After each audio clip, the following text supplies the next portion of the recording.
entre las dos guerras mundiales surgieron en Europa unos movimientos estéticos que supusieron una ruptura tremenda con el arte anterior.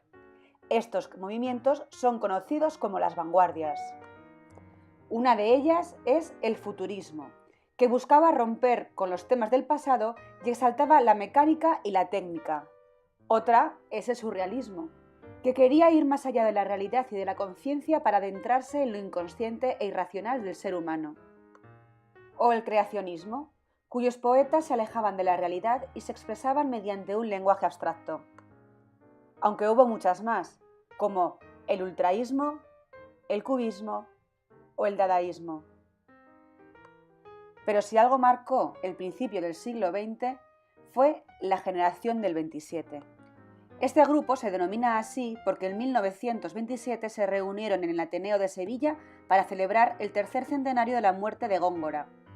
A esta generación pertenecen Pedro Salinas, Jorge Guillén, Luis Cernuda, Vicente Alexandre, Gerardo Diego, Dámaso Alonso, Rafael Alberti, Federico García Lorca y Miguel Hernández. Aunque en este vídeo nos centraremos en estos autores, la generación del 27 no fue solamente cosa de hombres, pues también a ella pertenecieron mujeres como Maruja Mayo, Margarita Manso, Concha Méndez o Josefina de la Torre, conocidas como las sin sombrero.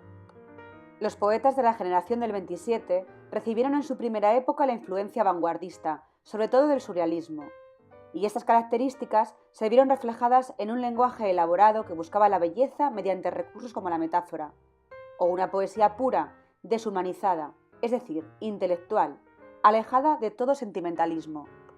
Al lado de la influencia vanguardista, siguió también presente la tradición de la lírica española, tanto popular como culta, y los poetas continuaron utilizando junto al verso libre, propio de los vanguardismos, el romance y el soneto. En esta imagen podéis ver las tres etapas en las que se divide la creación de esta generación. Respecto a los autores, empezaremos hablando de Pedro Salinas, considerado el poeta del amor, quien escribió obras como La voz a ti de vida, Razón de amor o Largo lamento. En lo que corresponde a Jorge Guillén, se le caracteriza por tener una expresión de entusiasmo por la vida y por la armonía de lo creado. Sus poemas se recogieron en Aire Nuestro, donde introduce cántico, clamor y homenaje. La poesía de Gerardo Diego se divide en influencia vanguardista, en las obras Imagen y Manuel de Espuma, o tradicional, por ejemplo, en Romancero de la novia o Versos humanos. Dámaso Alonso, pese a que su poesía no fue muy abundante, ejerció una gran influencia en la poesía del siglo XX, especialmente con Hijos de la ira, una obra que da cabida al sentimiento y a la angustia del ser humano. La creación poética de Rafael Alberti es muy variada, desde la poesía popular de Marinero en tierra hasta versos surrealistas en Sobre los ángeles. Además, escribió obras de compromiso social como Poeta en la calle. En cuanto a Luis Cernuda, toda su poesía quedó reunida bajo el título La realidad y el deseo. Todos sus versos responden a un sentimiento amoroso de soledad, frustración y tristeza, y también de inconformismo en una época llena de prejuicios sociales. Siguiendo con Vicente Alexandre, su primera poesía estuvo influida por el surrealismo, por ejemplo en la obra La destrucción o el amor. Posteriormente, escribió versos más sencillos y más optimistas, y por último, sus poemas fueron reflexivos y conceptuales. En lo referente a Miguel Hernández, entre sus obras destaca un libro de sonetos amorosos, El rayo que no cesa, lleno de imágenes. También escribió Viento del pueblo, de compromiso social, El hombre acecha, eco trágico de la guerra civil y Cancionero y romancero de ausencias, de gran fuerza poética por las consecuencias de la guerra y la separación de su familia.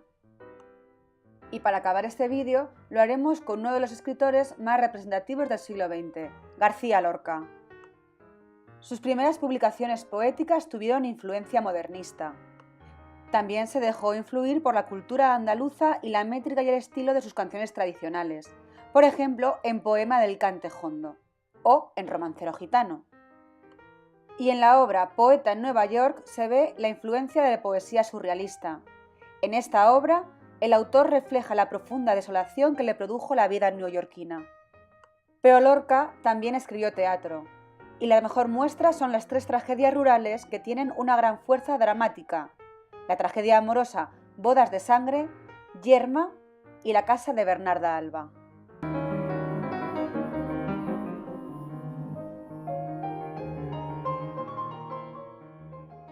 Historiadores y filólogos siguen debatiendo sobre la existencia de dos grupos de literatos en la generación finisecular: modernistas y noventayochistas. Un asunto complejo, pues hay coincidencias y diferencias entre aquellos escritores. Empecemos por las coincidencias. Todos los mencionados autores se trataron en el Madrid del cambio de siglo.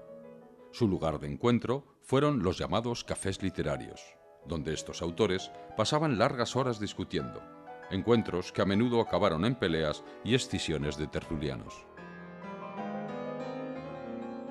El contacto habitual entre ellos se tradujo en algunas características comunes: su interés, las ideas, los estilos y la estética procedente de Europa, sus críticas al régimen de la Restauración, la participación en nuevos proyectos editoriales comunes, su colaboración en los suplementos culturales de la prensa diaria, así como la organización de actos de solidaridad como los homenajes de desagravio y los manifiestos conjuntos. Pero también hubo diferencias, empezando por los liderazgos. Nadie cuestiona la influencia de Miguel de Unamuno sobre el grupo de los tres, formado por José Martínez Ruiz Azorín, por Pío Baroja y por Ramiro de Maeztu. Todos ellos contribuirían a la renovación de la literatura española. Asimismo, está reconocido el liderazgo del nicaragüense Rubén Darío entre los poetas de su generación, incluido su ascendiente sobre Salvador Rueda, que le superaba en edad. El influjo del nicaragüense también alcanzó a Francisco Villaspesa, a Manuel Machado, al mexicano Amado Nervo y a Eduardo Marquina, entre otros.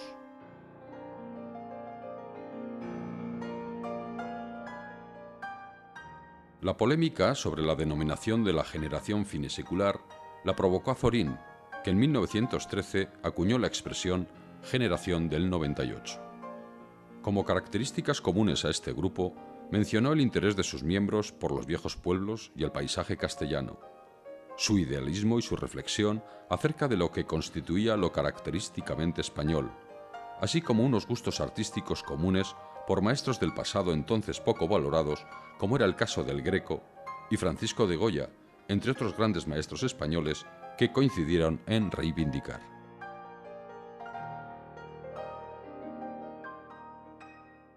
También hay que mencionar sus esfuerzos por superar la literatura grandilocuente del siglo XIX, aportando en sus obras un lenguaje más rico y preciso, temáticas nuevas y estilos de redacción tan personales como innovadores.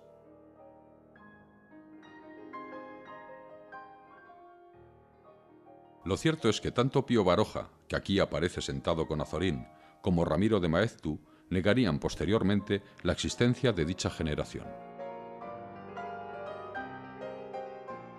En cambio, el pintor Ricardo Baroja, hermano de Pío y amigo de todos ellos, sí afirma que existió ese grupo, llegando a escribir un libro con el título de Gente del 98. En 1913 también se definió el modernismo, pues en este año el poeta Manuel Machado publicó un libro con el significativo título de La guerra literaria.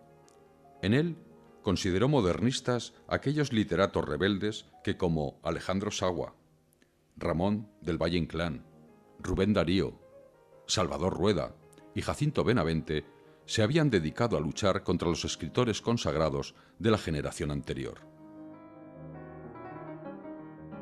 A su juicio, los modernistas se caracterizaron por su afán de renovar la literatura española, adoptando planteamientos de grandes autores de otros países y promoviendo una anarquía que acabara con las escuelas oficialistas.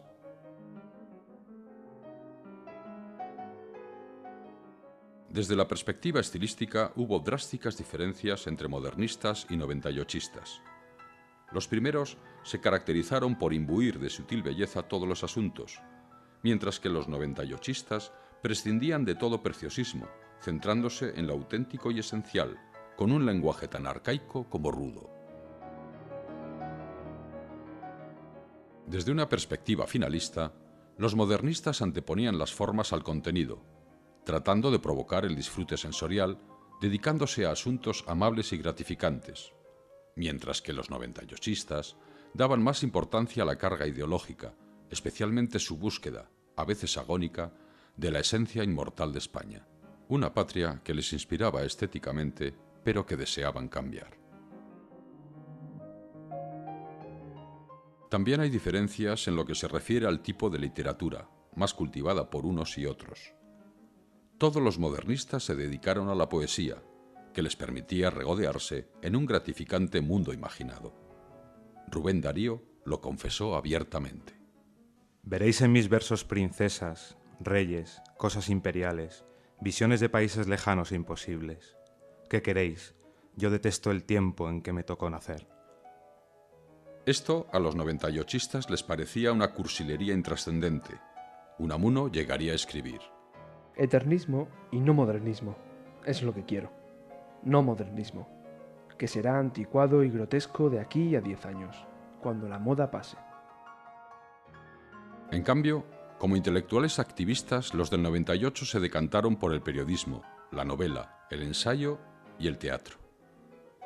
Todos estos géneros se caracterizan por facilitar la expresión de los mensajes comprometidos y regeneracionistas que albergan algunas de las creaciones de este grupo de escritores.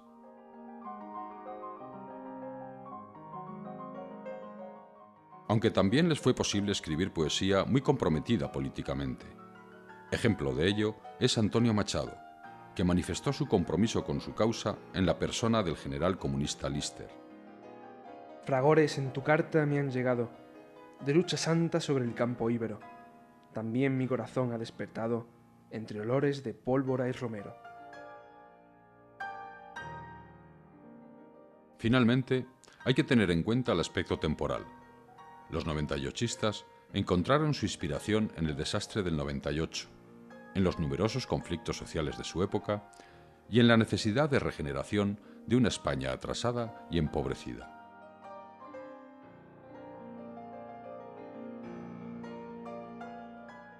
Por estas razones, sus temáticas y su estilo incisivo se mantuvieron durante décadas, hasta que la Guerra Civil acabó por fragmentar el grupo en dos bandos y la victoria franquista eliminó toda clase de debate a través del exilio y la censura.